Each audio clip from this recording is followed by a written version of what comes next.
वो नालंदा से उनको लड़ना चाहिए था और तब इनको आटा दाल का भाव पता चल जाता। वो तो पहले मैंने कहा अपने ये में कि ये बनना चाहते थे कि हम बनेंगे, अब इसी नाम पर प्राइम मिनिस्टर का नॉमिनेशन लोग करेगा, लेकिन बेंगलुरु में इनको पता चल गया कि दिन में तारा इनको सूझने लगा, तो पहले ही भाग के वहां से चले आए। अब फिर एक कह रहे हैं झूठ मूठ कि हम अभी मुंबई में जा रहे हैं, तो मुंबई में जाएंगे तो क्या होगा इसका हद से सबको पता है। किसी भी परिस्थिति में लगता है कि इनको संयोजक लोग नहीं बनावेंगे, क्योंकि उस काबिल नहीं है।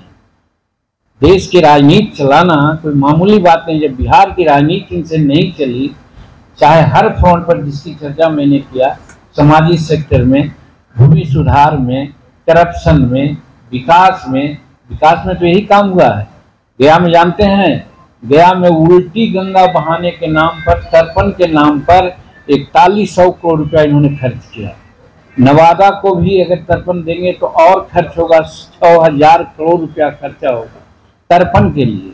और वही जीतन मांझी मुख्यमंत्री था तो सोन से, इंद्रपुरी से 700 करोड़ रुपया में वो फल्गु में पानी लाता, बांध बांधता और वहाँ पर 25 फीट से 10 फीट तक पानी रहता, जिससे कि वहाँ हजारों जो बाहर के लोग टूरिस्ट होते हैं एंजॉय करते और वहाँ से नहर निकाल के मोकामा टाल में ले जाते। आज जो दक्षिणी बिहार सुखाड़ में है, आज सुखाड़ की स्थिति नहीं रहती।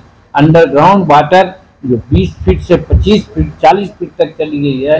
हर एक चापाकल सब खराब हो रहा है, पानी नहीं मिल रहा है। आज ये नौबत नहीं आती, लेकिन ये अपने भीम में इतना ज़्यादा फिजूल खर्ची किए, उसका कोई उपाय नहीं। तो ऐसे आदमी को बिहार का मुख्यमंत्री बना रहना बिहार के लिए दुर्भाग्य की बात है। इसलिए आप लोगों के माध्यम से बिहार की जनता से हम आह्वान करते हैं कि जल्द से जल्द इनसे निजात पाने का आप प्रयास करें, चाहे 24 का चुनाव हो चाहे 25 का चुनाव। क्या इस चीज को आप स्पष्ट हो लीजिए। और आप पर हम छोड़ते हैं, प्रश्न हम करते हैं, ये हम उनके साथ नहीं बल्कि पार्टी में थे, गठबंधन में थे, तो हम भाजपा के लिए जासूसी करते थे और हमको हटाने का कार्य इसलिए उन्होंने किया कि आप मेरे पार्टी में ज्वाइन करो। और ज्वाइन हम करते, विलय करते, तो वहां घर में रह करके तो और जासूसी कर सकते थे। है सही बात की नहीं? अगर हम ज्यादा जासूसी करते थे तो हम लोग झूठ बात बोल रहे हैं, मनगढ़ंत बात बोल रहे हैं। जासूसी करना जीतन मांझी के कैरेक्टर में नहीं है। जीतन मांझी गरीब परिवार का है, एक मुसर भुइयां परिवार का है, ईमानदारी से रहना चाहता है, सच्चाई से रहना चाहता है। हमने तो कसम खाया था, क्योंकि उन्होंने मुख्यमंत्री बनाया था। हम जानते हैं कि मुख्यमंत्री अपना बचाव के लिए बनाया था, लेकिन बनाया था, हम तो लाइक थे। हम माँ का कसम खाया था कि नीतीश जी आपको नहीं छोड़ेंगे। लेकिन जब 4 विधायक के साथ और 1 MLC के साथ लास्ट मिलने गए तो 35 मिनट उन्होंने भाषण दिया और कहा कि आप मेरे साथ विलय कर दीजिए। हमने कहा विलय नहीं करेंगे।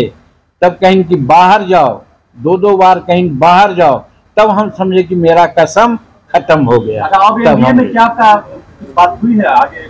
नहीं, कोई एनडीए में बात नहीं है। बिना शर्त भी हम वहां पर हैं, लेकिन हम धन्यवाद देते हैं नरेंद्र भाई मोदी जी को और अमित शाह जी को। सबसे पहला हमको बेइज्जत करके हटाया गया। हमारे बेटा संतोष कुमार सुमन को, जो माइनर इरिगेशन का मिनिस्टर था, उस जो कर रहा था दक्षिण बिहार में माइनर इरिगेशन की बड़ी संभावनाएं थी। बहुत सा काम आज हुआ है और काम होता। उनको पता चल गया कि दक्षिण बिहार में, गया में तो ऐसी शून्य पर आउट हैं। जनता दल यूनाइटेड गया में शून्य पर आउट हैं। जीतन मांझी के पार्टी 3 गो जीता हुआ है और 3 ठो राजद जीता हुआ है और 4 ठो भाजपा जीता हुआ है। 10 सीट में वो नील हैं। लोग ने बतलाया कि आप ऐसा विभाग दे दिया है कि ऐसा काम कर रहा है उस 7-8 कंस्टिट्यूंसी में कि वो तो सब जगह जीत जाएगा, आप तो और नील हो जाइएगा, बड़का 0 हो जाइएगा। तब उन्होंने हमसे माइनर इरिगेशन का जो 18 वर्ष का मुख्यमंत्री रहा राज्य में और कहता है कि हम बहुत विकास किया सोशल सेक्टर में, विकास में, बिजली में। आज बिजली की क्या स्थिति है? बहुत महंगी बिजली है। दूसरे राज्यों में जो बिजली मिलती है उसके दुगना दाम पर यहाँ बिजली दे रहे हैं और बिजली आंख मिचौनी कर रही है। और बिजली किसी एजेंसी के माध्यम से दे रहे हैं। एजेंसी क्या करती है कि जहाँ 5,000 का बिल है वहाँ 50,000 का बिल दे देती है, जिससे किसान करा रहे हैं। इसीलिए जीतन मांझी जब मुख्यमंत्री था तो कहा था कि 5 एकड़ जमीन रखने वाले किसानों को बिजली माफ कर देना चाहिए, लेकिन इन्होंने ऐसा नहीं किया। तो मेरा कहने का मतलब है, इनको डर है कि हम बिहार से नहीं जीतेंगे, इसीलिए ये फूलपुर से, क्योंकि ये जाति की राजनीति कर रहे हैं, ये समाज की राजनीति कर रहे हैं। हमको नहीं मालूम, लेकिन आप ही लोगों से मालूम हुआ है कि फूलपुर में एक पार्टिकुलर जात के, जिस जात से ही हैं उनकी संख्या ज़्यादा है, तो जात की राजनीति करके फूलपुर से चुनाव लड़ना चाहते हैं ताकि ये पार्लियामेंट में जा सके, नहीं तो बिहार से लड़ने का इनको दम नहीं है। जो 18 वर्ष मुख्यमंत्री बिहार का रहा, वो 2 या 3 पार्लियामेंट सीट में क्यों सोचेगा? वो नालंदा से उनको लड़ना चाहिए था, और तब इनको आटा दाल का भाव पता चल जाता। आज यहाँ का लॉ एंड ऑर्डर उनको नहीं सूझ रहा है, और विरोधी लोगों की एकता के नाम पर जिस प्रकार से बेंगलुरु में इनको बेइज्जत किया गया, वो भी ये नहीं समझ रहे हैं। ये मुख्यमंत्री प्रधानमंत्री बनने के नाम पर कोऑर्डिनेटर बनना चाहते थे, सीधे नो कह दिया तो मीटिंग छोड़ करके भाग के चले आए। तो कहने का मतलब, राज्य को फाइनेंशियली, सोशली, भूमि सुधार के नाम पर, क्राइम के संदर्भ में एकदम नारकीय स्थिति में ला करके रखे हैं। आज प्रेस कॉन्फ्रेंस के माध्यम से, आप लोगों के माध्यम से हम यही संदेश देना चाहते हैं और अनुरोध करना चाहते हैं कि आप लोग हमारी इस बात को